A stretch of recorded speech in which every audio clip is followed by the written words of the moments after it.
what am I? I'd like to meet a friend of mine, Mr. Michael DeBar. Michael DeBar. Oh, Michael DeBar. He's a bit like an Arthurian character in that way, that one day they come out of the forest and the mist and they're just there and nobody knows where they really came from. He's from show business. He's the essential rock star. He's a wonderful actor. I've been using my vibe as currency since I was 8 years old. My father was extremely wealthy until he spent it all and went to jail. I was raised by my mother's friends, strippers essentially. Michael ran into fantasy. DeBar's on television tonight. We're all going to sit around and we're going to watch him. The fact that he was into Sir with Love was just cool, no matter how you cut it. I don't want to do that. I want to be that.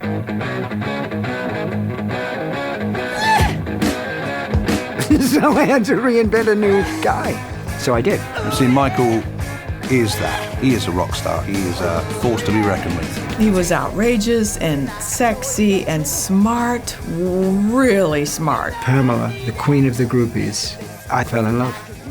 3 weeks married to somebody else. I was very aware from an early age that they weren't just regular people. I loved her so much that I wanted to do whatever was necessary, but of course I couldn't. He would disappear with Jimmy Page for days, too. And I was just like, oh. We've been through a lot. A lot of it I don't remember. You know, we're the keepers of the truth.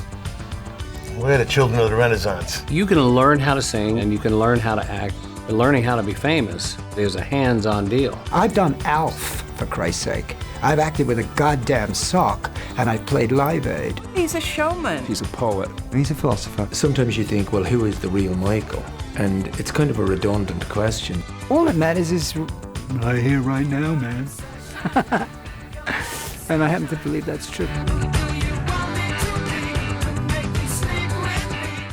I'm excited to have as my special guest Michael DeBar. He is an entertainer, bar none. He's a rock star. He's an accomplished actor. He's a broadcaster, and I'm pleased to have him with me today to talk about his successful music and acting career, his documentary, and his radio show, and how does he stay fit? Did I miss anything? No, but that's usually the first, Okay, so you're 105 years old, Michael, so how come you have no body fat? That's all they want. They don't want to know about Jimmy Page or Sidney Poitier or MacGyver. They want to know my diet. Isn't that great? That's thinking in the right direction, because I could give it about everything else. I mean, I've had a wonderful experience. It's been spectacular. But what is the most important thing is you stay healthy. It's my new thing is longevity is the new black, Christine. We've got to stay healthy because this is funky times, and we've got to stay fit and ready for everything and anything. But I just work out. No gyms now, so now I run. I just run around where I live, which is this beautiful place. We live in Pasadena, and I just run the streets, and it's amazing, with the mask, and I always feel like I'm running away from the police. Yes. Well, yeah, you wear a mask when you run? I do, yeah. Yeah, I mean, feel like. Well, I got one of those, kind of things where you can breathe within the circumference of the mask. But I've been wearing masks all my life, darling. It's nothing. But, it's fine. If there's no one around, I'll pull it off. But essentially, I'm sticking to the rules, which is important. But, yeah, stay healthy is what I really aim for. And, it's my cats. And that's the most important thing. It really is. Yeah. How much do you run? I run about, 4 or 5 miles in the morning, and then I have an afternoon walk where I will just really concentrate on walking. And I write a lot of lyrics when I do that, the second go round. I found it really interesting because I've been a gym guy all my life, and that's very disciplined, and you're lifting and you're doing this and doing that. When you're on your own, it's a different feeling, and I can go inside and really think about what's going on and write something significant rather than let's party. And the last few records I've made, Anarchy in the UK, I just cut, and What's Going On, I cut Marvin Gaye's song. So I'm very much not interested in the flippancy of rock and roll music, but more what can I say that might, help. And I can do that when I'm running and walking, and I'm in this bubble of exercise, and my blood is flowing. I can think of things that I normally wouldn't. Yes, well, it's very good for your mental health, being healthy and fit. And what about your diet? Like how?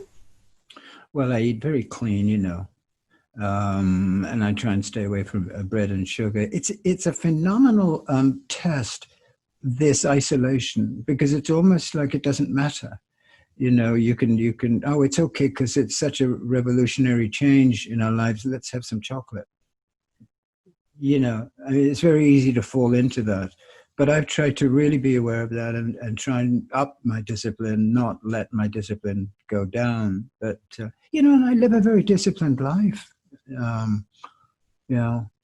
don't sleep much, but I work out, I work that body out. And because it's such a cliche for me, the Club 27. I rail against this in my show, when you come across Kurt and Morrison and, you name it. And to romanticize that, I think is very dangerous. So I don't. So therefore, I will live forever and never depart the planet and be on the radio for the next 300 years. Yeah, so tell us a typical day. You are a radio host, and tell us. I get up at 5:30. And I pre-record my radio program, so I live tweet it, when people say, well, who is that? And, because we do play, Steven Van Zandt, who created Little Steven's Underground Garage, has a very complicated, and not complicated, but very universal library. And a lot of the acts and music that people haven't heard. But I'm curious to know, like, your radio show, how did it begin? With Stevie, is that correct? Yeah. Me and Jonesy were in this band Checkered Past with Clem and then Nigel from Blondie, and it was a great band. It was very subjected itself to narcotics, so therefore we weren't that reliable. But the live shows were phenomenal, and we toured with Steven in the 80s. When he did those 5 incredible albums, solo albums, we toured with him for one of them. And we got to know him, and I got to know him somewhat. It's hard to get to know somebody on the road. You're in this suspended place where it's difficult to really connect, but because you're bored, either bored out of your mind or you're exhausted, or it's tricky. Those 2 hours make up for all of that, but it's a very difficult thing to tour. There's no question about that. That's where all the dangerous things happen. Marriages split up, roadies lose their minds. I mean, it's a tough thing. Nobody really talks about it, but it's a very tough life. In fact, statistically, people that are touring musicians have the lowest life expectancy. Something for you guys to think about, to stay healthy and eat right. Love him. Later, I had a internet thing that I would interview people, and his beautiful wife, Maureen, was a fan. I interviewed Marianne Williamson, who I respect a great deal. I don't agree with everything she says, but I don't agree with everything anybody says. But she was fascinating, and Maureen saw that. And Andrew Loog Oldham, the brilliant Andrew Loog Oldham, who managed the Rolling Stones when he was 19 years old in the 60s, was a DJ. He left. There was a space to be the morning DJ in New York. And Maureen said, get him. And Stevie did his research, I guess, and hired me. Yeah, it was crazy. It's, I'm thinking about, you started, you went to boarding school till like you were 16, and you went to drama school as well. So, tell us about your first movie role, To Serve with Love. Yeah. Well, it was insane, I mean, I'd been in these schools, these hypocritical, dangerous boarding school system. My father was a an aristocratic fellow with lots of money. He embezzled a bunch of more money, and they put him in prison when I was, 1. And my mother, I never knew, really. She was a schizophrenic. She was in and out of institutions, so therefore I was raised by other people. And then when I was 8, I went to these schools until I was 16, which I found grotesque, but I learned a lot. I didn't go home in the holidays. I stayed in the school alone, really, in this big Gothic, aristocratic, upper class fortress. And I read everything that I could get my hands on. But meanwhile, this guy, I was like 12 or 13 or something, and he turned me on to John Lee Hooker and all of the blues greats. And I just went crazy for that. I fell in love with that. And the more I got into music, the further away I went from the idea of this school thing, because I was put down when I was 1 year old to go to these schools. It was all paid for. No matter what my parents were doing, this was all paid for. It's a very complicated answer to your question. But, but at 16, I get out. I just implore the people that were looking after me to let me go from this educative nonsense, because I was reading Wilde and Antonin Artaud. I was studying and art, and I was interested in being a titan of industry or a politician, which is what my fellow students would become. I wanted to be an artist. So I go to drama school, and within weeks I was starting to work. I did commercials, and stuff. And as a kid, 16, and then I fell in love with rock and roll and velvet trousers and hashish and Brian Jones and, mystery and decadence. And somehow that steered me towards To Sell With Love, and I auditioned for it. What happened was Columbia Pictures came to our drama school and took a bunch of us out of that thing and put us into the movie, and away we went, 1966. I want to congratulate you on your recordings, Anarchy in the UK, and Where Do All the Lovers Go? So that just was released, well, I've seen it on social media, of course. A couple of weeks ago. Yes. So it's interesting, though, Christine, because the word anarchy, since we did that song, is the word of the day.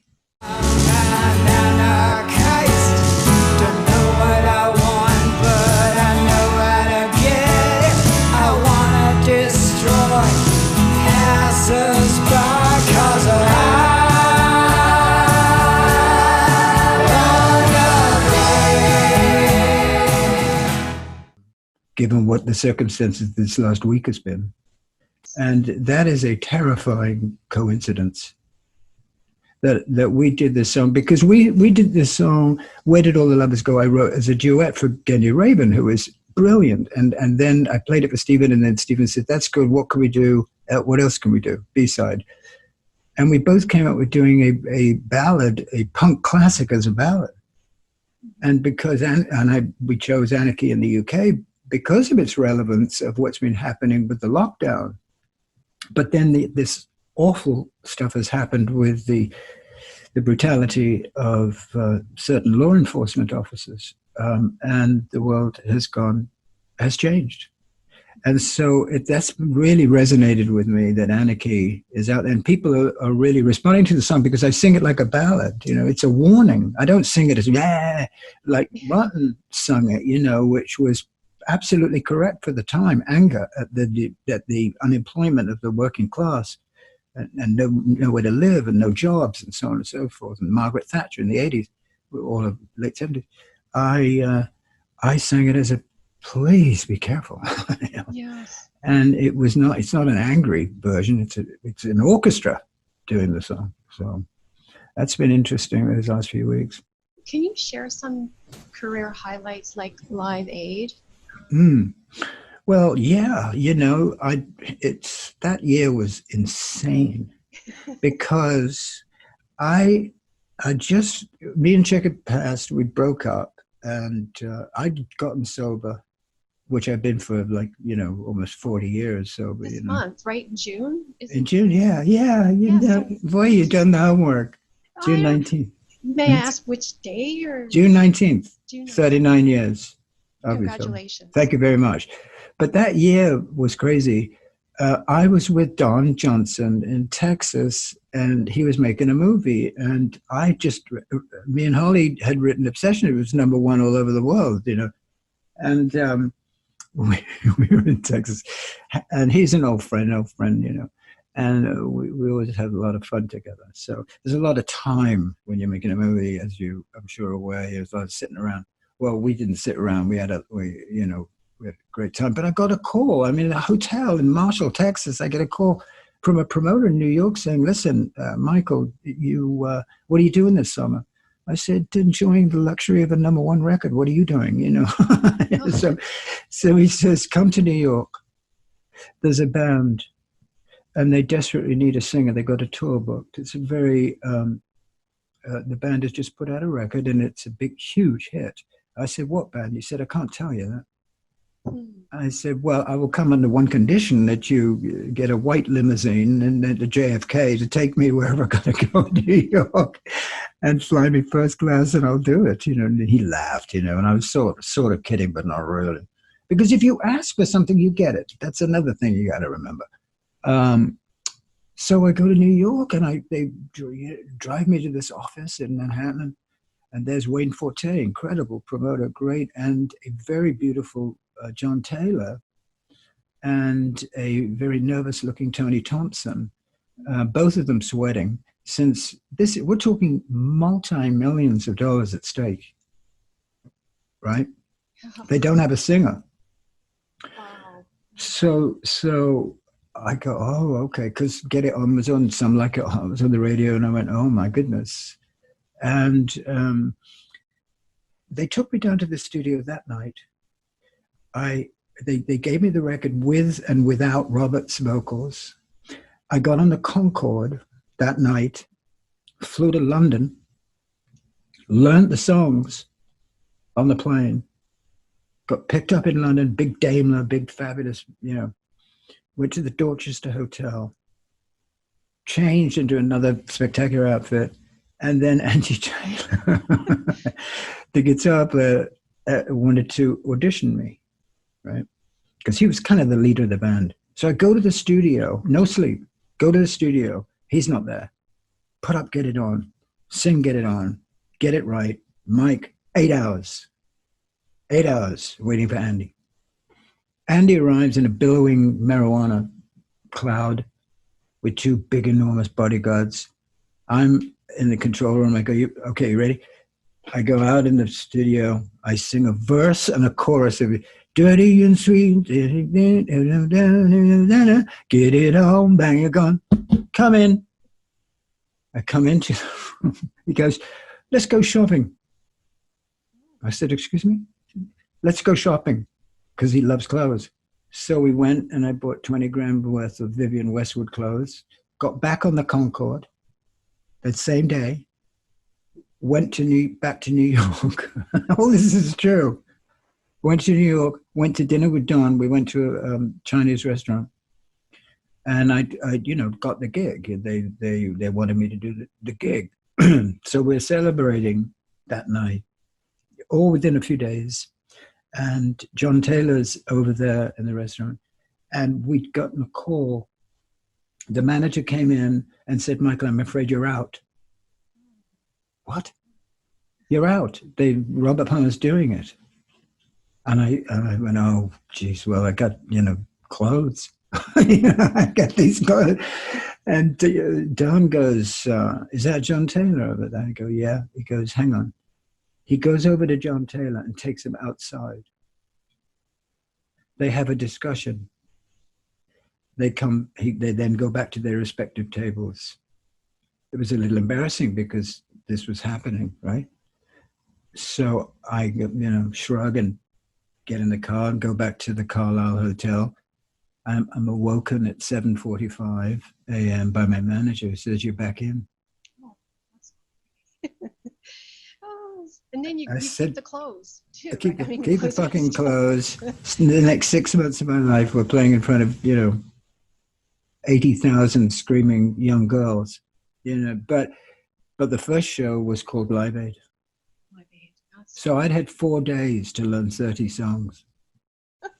You're very proactive on social media. So yeah, I am. I talk to everybody and I respond to everybody. Anybody, Twitter, Instagram, get hold of me, Facebook, whatever it is, I'm delighted to talk to you. And, the DMs are incredible. I literally get, people are in a lot of pain and I will answer, I don't give any suggestions. I just say what happened to me, I've been through a lot, and as we all have, and I can, at least make them feel not alone. Mm-hmm. And that's the most beautiful thing you can do for somebody. They're not alone. Yes. Yeah. Well said. Huh. Thank you again, Michael. My pleasure. Our interview. Thank you very much. Yeah. Okay, Christine. God bless and good luck. Stay cool. Yeah. Okay. Au revoir. Au revoir. Au revoir. Salut.